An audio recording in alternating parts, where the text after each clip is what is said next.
On this day in history, October 30th, the Chinese seaport of Guangzhou is sacked by Muslim and Persian raiders on October 30th, 758. The port is shut down for the next 5 decades, while foreign vessels dock at Hanoi, Vietnam. Instead, Guangzhou thrives again once it is reopened to foreign trade in the early 9th century. On October 30th, 1270, the Eighth Crusade officially ended after Charles I of Anjou, taking over for his brother King Louis IX, reached an agreement with the Hafsid dynasty in Tunisia. Louis IX had died earlier during the campaign, which had aimed to convert the Hafsid ruler and establish a Christian foothold. The peace treaty allowed both sides to avoid further conflict, marking the conclusion of the final major crusade aimed at North Africa. The combined forces of Portugal and Castile decisively defeated the Marinid Sultanate of Morocco and the Kingdom of Granada at the Battle of Río Salado on October 30th, 1340. The battle ended the last major Muslim invasion of the Iberian Peninsula, marking a turning point in the Reconquista and bolstering Christian dominance in the region. Spanish forces attempted but failed to retake Jamaica from the English at the Battle of Ocho Rios on October 30th, 1657. The English had seized Jamaica in 1655, and the Spanish sought to reclaim the island as a strategic Caribbean possession. However, English colonial forces, with the assistance of privateers, successfully defended the territory. Prussian General Friedrich von Romberg surrendered the fortified city of Stettin, now Stettin, Poland, to a vastly outnumbered French force led by General Lasalle on October 30th, 1806. Von Romberg believed he faced a much larger army and capitulated without a fight, despite having 5,300 men against only 800 French soldiers. The surrender was a major embarrassment for Prussia during the Napoleonic Wars. Simón Bolívar was declared president of the Third Republic of Venezuela on October 30th, 1817, during the country's fight for independence from Spain. Bolívar, known as El Libertador, played a key role in leading revolutionary forces throughout Latin America. His presidency marked a crucial moment in the broader movement for independence across South America.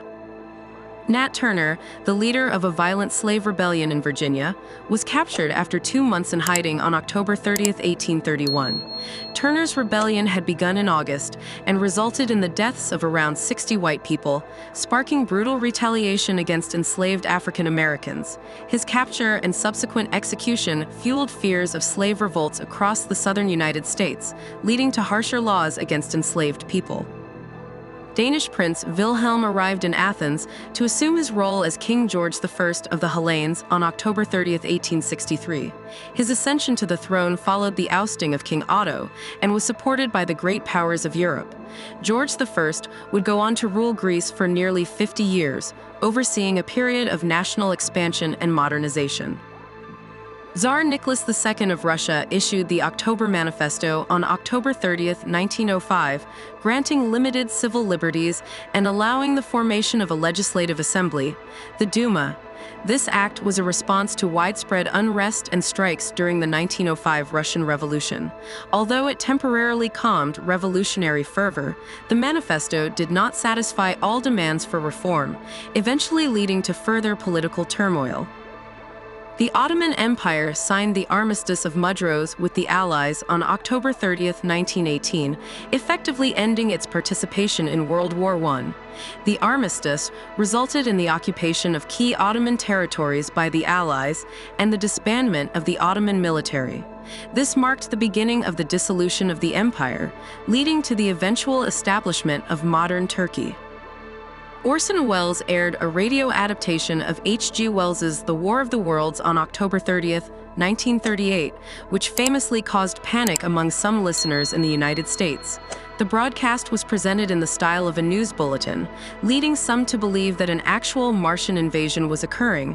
Although the extent of the panic has been debated, the event remains one of the most iconic moments in radio history. U.S. President Franklin D. Roosevelt approved a massive $1 billion in Lend-Lease aid to Allied nations fighting in World War II on October 30th, 1941.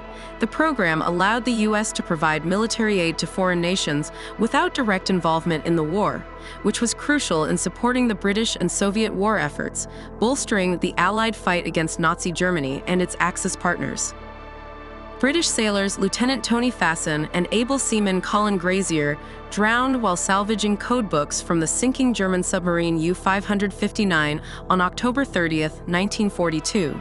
Their actions allowed the British to recover vital Enigma codebooks that would help crack the German cipher, providing a crucial advantage to the Allies in the Battle of the Atlantic. Both sailors were posthumously awarded the George Cross for their bravery. Jackie Robinson signed a contract with the Brooklyn Dodgers on October 30, 1945, marking the breaking of Major League Baseball's color barrier. As the first African American to play in the league in the modern era, Robinson's signing paved the way for the integration of professional sports in the United States. The General Agreement on Tariffs and Trade, GATT, was signed by 23 nations on October 30, 1947, laying the foundation for what would later become the World Trade Organization, WTO. GATT aimed to promote international trade by reducing tariffs and other trade barriers, fostering post-war economic cooperation and growth. President Dwight D. Eisenhower approved NSC 162 halves, a top-secret policy document outlining the U.S. strategy of maintaining a strong nuclear deterrent against the Soviet Union on October 30, 1953. The document emphasized the importance of nuclear weapons as a key component of U.S. military policy during the Cold War, reflecting the growing reliance on nuclear arms to counter Soviet influence. The Soviet Union detonated the Tsar Bomba, the largest nuclear weapon ever tested, with a yield of 50 megatons on October 30, 1961.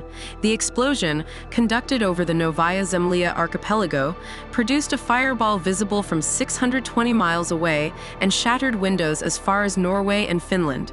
This test demonstrated the extreme power of nuclear weapons and escalated Cold War tensions.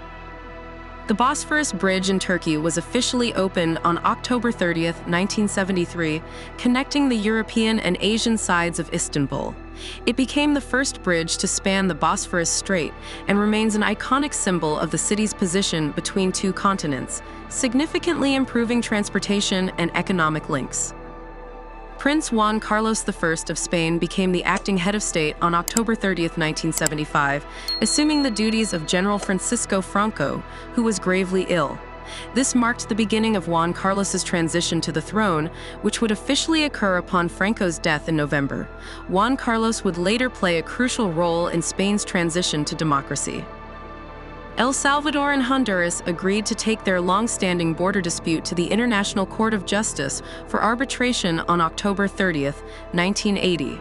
The disagreement had previously led to the Football War in 1969, a brief but violent conflict between the two nations. The decision to pursue peaceful arbitration marked a significant step in resolving tensions. The Space Shuttle Challenger launched for mission STS-61A on October 30, 1985, which would become its last successful mission. This mission carried the largest crew to date, with 8 astronauts, and conducted numerous scientific experiments in space. Challenger would tragically be destroyed in January 1986 during its next mission, STS-51L. Voters in Quebec narrowly rejected a referendum on secession from Canada on October 30, 1995, with 50.58% voting to remain in the Confederation. The vote was the culmination of decades of tension between Quebec's French-speaking population and the rest of Canada. Although the result prevented Quebec's independence, the close margin continued to fuel nationalist movements in the province. Sweden officially became the first member state of the European Union to recognize the State of Palestine on October 30, 2014. The decision was part of Sweden's broader support for a two-state solution in the Israeli-Palestinian conflict. The recognition drew both praise and criticism from various international actors, reflecting the complex geopolitical dynamics of the region. A powerful earthquake with a magnitude of 7.0 struck the Aegean Sea on October 30, 2020, affecting both Greece and Turkey. The earthquake triggered a tsunami and caused significant damage, especially in the Turkish city of Izmir, where buildings collapsed. At least 119 people were killed, and over 1,000 were injured in one of the deadliest earthquakes in the region in recent years. Thank you most sincerely for your time and attention. If you found this presentation enlightening, I encourage you to share it with others, express your appreciation with a like, and consider subscribing for future content. I look forward to your company in the next installment.